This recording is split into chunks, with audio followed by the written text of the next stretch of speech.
اول ما قعد قال ايه؟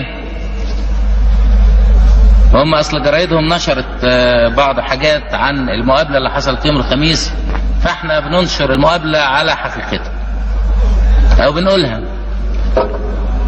جاء يوم الخميس ومعاه وفد سوري، واول ما قعد جه الساعه 7 وقال ان اللي حصل النهارده يدينا المبرر في التسريحات اللي طلعناها من الجيش.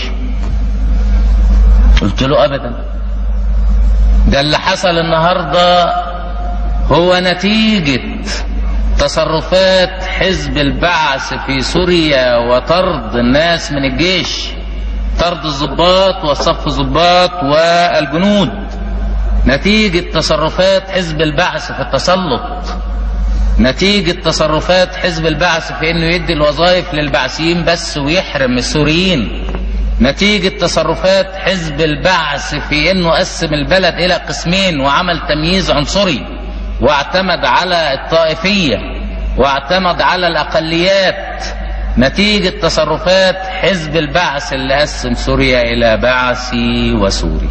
البعث ليه كل شيء والسوري ليس له اي شيء. قلت له ده نتيجة تصرفاتكم وتصرفات حزب البعث.